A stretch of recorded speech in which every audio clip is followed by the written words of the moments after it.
Good afternoon, ladies and gentlemen, very particularly the youth of Africa. I want to talk to you about the youth. How old are you? I'm sure if you are 18 now, you are excited because after 18 you can vote. You are considered an adult. There is a saying that the youth is the future. In other words, the future belongs to the youth. But if you're a young person listening to me, let me tell you in plain language, very plain language. The future doesn't necessarily belong to the youth. The future belongs to the prepared youth. Let me ask you a question. How do you see Africa? How do you see Ghana? How do you see Nigeria? How do you see Zambia? How do you see South Africa in the next 20 years? In 20 years, how will your country look like? In 20 years, how will your village look like? In 20 years, your village is likely to become a desert. That the farmlands will no longer be available for agriculture. In 20 years, all the certificates that you are having today will become useless. That all you have is a certificate. Your certificate is not enough for you to make life worth living. In the next 20 years, what are the opportunities available? Can you analyze to understand what is coming in the next 20 years?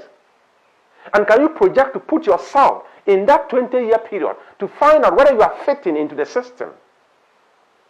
You know what? Your grandfather was deceived at the time he was young like you, that the future belonged to the youth. He's grown and he's become old, he's died probably, without getting that desired future. Your father was deceived.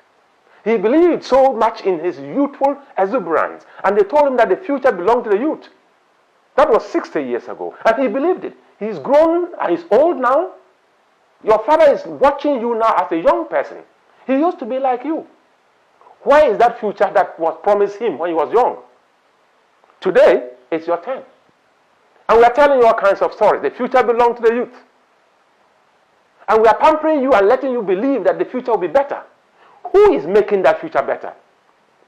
Somebody must drive that future. Somebody who understands the next generation. Somebody who understands that future he's talking about. He can drive that future. Listen, if you are between 18 and 25 as I'm talking to you, by 2040, you will be between 38 and 45 years. If at the age of 25, you've completed university 2-3 years ago and you are roaming around looking for a job, you've written all the applications that you can write. As you are looking for a job, there is somebody in the university doing the same course that you did and you came out and you can't find a job. Now, it is not all about who you know, it's all about who knows you. And you think that that is the future that is better for you? And you are so excited that you have a degree? You are also excited that you have a master's? And you are in the house looking for a job? Probably the answer is not in that certificate alone. Probably the answer is not just in the knowledge you got from the university. Something additional must make you a different person. You know, in the field of innovation, if 10 people had gone to do a course and all of them are looking for a job and they can't find, and you find yourself in that same school also doing the same course, the probability very high is that you are coming to join the unemployment queue. And you roam around for 2 years, frustrated, and you start shouting. Why? Because you realize that that future was not even very existent. At the time you were studying, you knew at the time you were studying that in the next 5 years, that certificate would not be of any value, but you went because it is school. Somebody must be schooled, and all of us must be schooled. Being schooled in what? If you are between the age of 25 and 30, in the next 20 years, you'll be between the age of 45 and 50. So if at the age of 35 or at the age of 30, you don't have a plan. At the age of 30, you don't have a personal development plan. I am telling you, 20 years is coming like 20 minutes. And before you realize, you are just 50 years. And that future that you saw 20 years ago has just come. And there is nothing you can do about it. The future belongs to the prepared youth, not the youth. It's not all young people who have a better future. It is the people who are prepared for that future who will have that better future coming. It is all about preparation. Are you prepared for it? But sometimes what I don't understand, there is somebody who cannot even fathom what is likely to happen in the next 25 years. You don't have the vision, you don't have the insight to be able to project what is likely to be the state of our economy, what is likely to be the state of Africa, what is likely to be the state of the world in the next 25 years. And you are leading me into that future?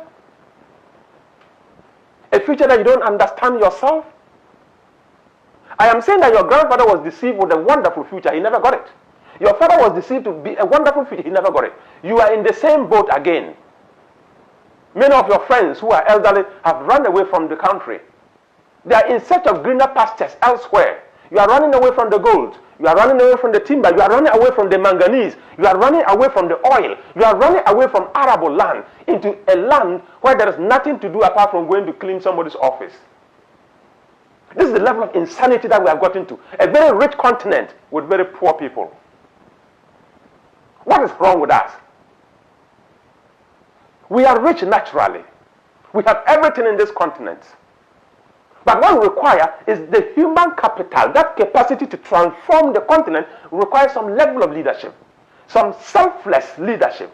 Some transformational leadership. Some leader with the kind of insight to be able to fathom and project into the future. Nkrumah was looking into the next 50 years. People didn't understand him. They thought he was mad. He could envision 50 years at a time. Today we are just looking right close to our nose. Even 1 year we can't see. And we are telling the youth that the future belongs to them. The future of that youth we are talking about is 20 years away from today. It's 25 years away from today. How will it look like after 20 years from now? How will it look like 15 years from now?